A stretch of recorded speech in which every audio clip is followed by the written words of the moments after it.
किसी ने क्या खूब कहा है कि जो छीन कर खाता है उसका कभी पेट नहीं भरता और जो बांट कर खाता है वो कभी भूखा नहीं मरता। जी हाँ मेरे दोस्तों, आज मैं आपको एक बहुत ही अच्छी और सुंदर सी कहानी सुना रहा हूँ जिससे आप अपने जीवन को बदल सकते हैं। एक जगह पर बहुत सारे बंदर रहते थे और उन्हीं बंदरों में एक उनका राजा था जो उनका सरदार था।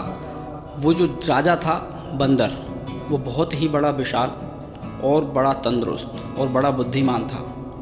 तो एक बार जो बंदर थे वो सब बैठे हुए थे। उन्होंने अपने राजा बंदर से कहा कि राजा साहब, यहाँ से कुछ दूर पर जो एक बगीचा है आम का, वहीं पर थोड़ी सी दूर इंसानों ने अपनी एक बस्ती बना ली है और अब लगता है कि वो इंसान हमारे उस बगीचे से फल तोड़ तोड़ कर खा जाएंगे, वो हमको भी परेशान करेंगे। तो बंदरों का जो राजा था उसने बोला कि ठीक है, तुम जाओ, वहाँ पर जितने भी पेड़ हैं उन सारे पेड़ पे से जितने भी आम लगे हुए हैं सब तोड़कर यहाँ ले आओ। बंदर गए और सारे आम बगीचे से तोड़कर राजा बंदर के पास में लाकर रख दिए। फिर भी उन्होंने कोशिश तो बहुत की। एक घोंसले के पीछे एक पेड़ पर एक पका हुआ आम छिपा रह गया जो एक दो दिन के बाद में स्वतः ही पक गया और टूटकर नदी में जा गिरा। और आगे जो इंसानों की बस्ती थी वहाँ का जो राजा था वो नदी में स्नान कर रहा था। उसने देखा कि ये कोई एक अजीब सी चीज़ है जो पानी में बह के आ रही है। उसका मंत्री भी साथ था। तो उस राजा ने कहा उस मंत्री से कि ये क्या है, इसको निकाल कर लाओ। उस मंत्री ने उस आम को हाथ में ले लिया और राजा से बोला कि राजा साहब, ये एक फल है जिसे आम बोलते हैं, ये बहुत ही मीठा होता है। तो राजा कुछ शकी मिजाज का था, वो संदेह बहुत करता था। उसने उस मंत्री से कहा कि ठीक है, इसको पहले तुम काटो और खाकर मुझे बताओ कि ये कैसा है। तो मंत्री ने आम को काट दिया और उसे चखने के बाद में बताया कि राजा साहब, ये बहुत ज़्यादा अच्छा और बहुत ही मीठा है। तो राजा बोला कि ये कहाँ पर उगते हैं। मंत्री बोला कि कुछ दूर पर यहाँ एक आमों का बगीचा है, लेकिन वहाँ पर बंदरों का राज है, बंदर वहाँ पे रहते हैं। तो राजा ने उनको आदेश दिया कि ठीक है, तुम अगले दिन उस आम का जो बाग है, जो बहुत सारे पेड़ पौधे हैं वहाँ पर और उन बंदरों को भी मारकर वहाँ से भगा दो और उस बगीचे को अपने कब्जे में ले लो। जब ये बात बंदरों के राजा को पता चली तो उसने अपने बंदरों से बोला कि मुझको पहले ही मालूम था, मैं जानता था कि ऐसा ही कुछ होने वाला है, लेकिन तुम चिंता मत करो, मैं तुम सब लोगों की जान बचाऊंगा। ये मेरा फ़र्ज़ है। नदी के उस पार बांस होते हैं, उनका एक बहुत बड़ा घना जंगल है। अब हम वहाँ पर जाकर रहेंगे, लेकिन समस्या ये थी कि नदी को कैसे पार किया जाए।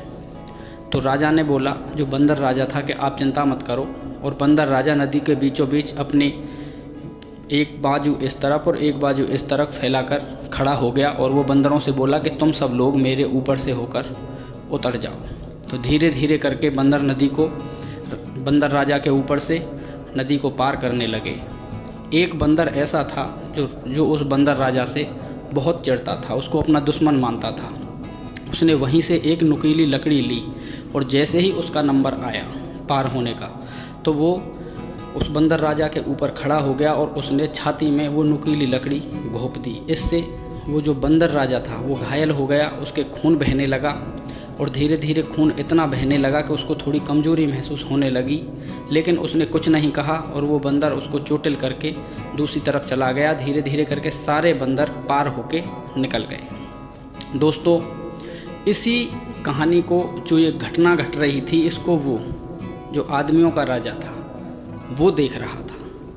तो वो उस बंदर राजा के पास में आया और बोला कि तुम मुझे एक बात बताओ, तुम इतने हष्टपुष्ट हो और राजा हो, तो तुमको तो पहले ही निकल जाना चाहिए था। और जब तुम्हारे उस छोटे बंदर ने तुम्हारे ऊपर हमला किया तो तुमको उसे जान से मार देना चाहिए था। तो उस पर जो बंदरों का राजा था आदमियों के राजा से बोला कि देखो, मैं राजा हूँ, मेरा फ़र्ज़ बनता है, मेरा कर्तव्य है कि मेरी जितनी भी जनता है, मेरे भी जितने लोग हैं, वो सारे के सारे सुरक्षित रहें और उनकी हिफाजत करना उनकी सेवा करना, उनकी रक्षा करना मेरा प्रथम कर्तव्य है। इसलिए मैं पहले नदी में घुसा और एक एक करके मैंने इधर से उस वाले पार मैंने सब बंदरों को अपने ऊपर से जाने दिया और इसने मुझे चोटिल कर दिया है, कोई बात नहीं है, मैंने इसको भी छोड़ दिया। अब इस बात को सुनकर जो आदमियों का राजा था उसके ऊपर बहुत बड़ा प्रभाव पड़ा और वो सोचने लगा कि मैं तो अपनी जो जनता है, जो मेरे सब लोग हैं, प्रजा है, मैं तो उन पर बहुत शक करता हूँ।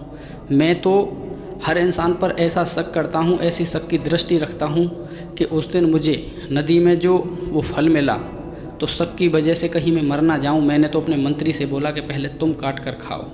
तो बंदर की इस घटना को देखकर वो राजा बिल्कुल बदल जाता है और वो अपनी प्रजा से बहुत ज़्यादा प्यार करने लग जाता है। दोस्तों, हर इंसान अपनी ज़िंदगी का राजा है।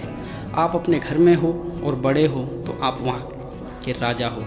आप किसी ग्रुप में हो, सीनियर हो, लीडर हो, तो आप उन सब के राजा हो। आपका कर्तव्य है, आपका प्रथम कर्तव्य है कि आप अपने साथ जितनी भी आपकी टीम है, आपके घर के जो मेंबर हैं, आप जिनमें बड़े हो, तो आप उन सब की हिफाजत करो, उनके ऊपर विश्वास भी करो और उनकी हिफाजत भी करो। क्योंकि अगर आप ऐसा करोगे तो भगवान भी आपकी हिफाजत करेंगे, भगवान आपको दीर्घ आयु करेंगे और भगवान आपको स्वतः ही अच्छे रास्ते दिखाएंगे जिन पर चलकर आप और भी ज़्यादा बुद्धिमान और श्रेष्ठ बन सकते हो।